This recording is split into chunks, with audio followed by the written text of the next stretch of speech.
राज्यामध्ये परतीचा पाऊस चांगला सक्रिय झालाय। वीज कोसळण्याच्या विविध घटनांमध्ये एका दिवसात 19 जणांचा बळी घेतलेला आहे।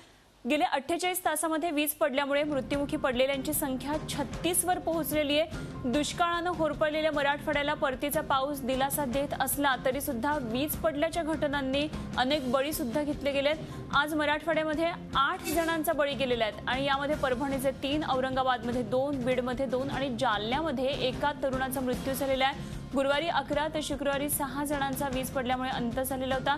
त्यामुळे मराठवाड्यामध्ये वीज कोसळून मृत्युमुखी पडलेल्यांची संख्या जवळजवळ 25च्या वर पोहोचलेली आहे। नागपूर, यवतमाळ आणि अहमदनगरमध्ये सुद्धा प्रत्येकी 3 जणांचा वीज पडून मृत्यू झालाय, तर नाशिक जिल्ह्यातल्या निफाड आणि नाणेगावामध्ये प्रत्येकी एकाचा वीज कोसळून मृत्यू झालाय।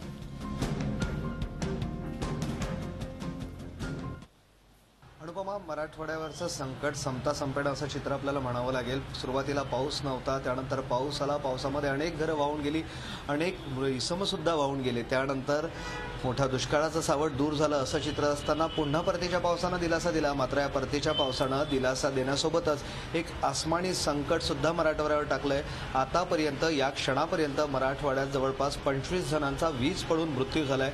यातील अर्धे अधिक शेतकरी होते, शेतात काम करत होते आणि त्याच वेळेस हा आसमानी आघात झाला आणि शेतकऱ्यांना आपला बळी द्यावा लागला। खरं तर पाऊस आला ही मराठवाड्यासाठी आनंदाची बातमी आहे। पाऊस पडला की शेतकऱ्यांना आनंद होतो, मात्र सातत्यानं आता वीज पडण्याच्या घटनात वाढ होत असल्यामुळे कुठेतरी बळीराजाचा मृत्यू होत आहे। त्यामुळे एका डोळ्यात हसू आणि एका डोळ्यात असू असं चित्र मराठवाड्यामध्ये निर्माण झालेलं आहे। खरं तर पाऊस हा दिलासा देण्यासाठी येतोय, मात्र हाच पाऊस आता बळी घेत असल्यानं खरंच एक चिंतेचं आणि भीतीचं वातावरण निर्माण झालेलं आहे। सध्या मराठवाड्यात सर्वदूर पाऊस सुरू आहे, त्यामुळं एक चांगला दिलासा नक्कीच म्हणता येईल। पिण्याच्या पाण्याचा प्रश्न यातून सुटणार आहे, रब्बीची पिकं यातून सुटणार आहे, मात्र या सगळ्या आनंदाला विजेंच्या मृत्यूमुळे नक्कीच गालबोट लागतंय। खरंय विशाल, एकंदरीतच जसं म्हटलात की संकटाची मालिका जी मराठवाड्यावरची ती काही संपेना झालेली ही मालिका अशी सुरू आहे। कुठल्या ना कुठल्या स्वरूपात अशा प्रकारे नैसर्गिक संकट हे शेतकऱ्यावर कोसळते। धन्यवाद दिलेल्या सगळ्या सविस्तर माहितीविषयी।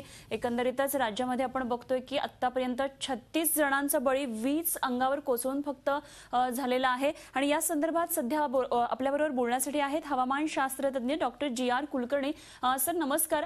ही बातमी आपल्यापर्यंत पोहोचलीच असेल, आता राज्यात जवळजवळ 36 जणांचा बळी आतापर्यंत गेला, तो फक्त वीज कोसळल्यामुळे गेलेला आहे। परतीचा पाऊस सुरू आहे, खरं तर ही सुखद बातमी आहे, मात्र अशा प्रकारच्या घटनांमुळे एक कुठेतरी चिंताजनक अशी सुद्धा परिस्थिती आहे। काय नेमकी कारण की परतीच्या पावसात एकतर वीज कोसळते आहे आणि काय काळजी पण घेतली पाहिजे? परतीच्या या पावसाच्या काळात हे क्युम्युलोनिंबस टाईपचे ढग तयार होतात, म्हणजे त्याला उंच वाढ असते खूप आणि त्यात वीज निर्मिती होते आणि त्याबरोबर सोसाट्याचा वाराही असतो आणि विजा पडतात। तर या काळात लोकांनी झाडाखाली जेव्हा असा पाऊस सुरू होतो तेव्हा झाडाखाली थांबू नये, जलाशयात थांबू नये। शक्यतो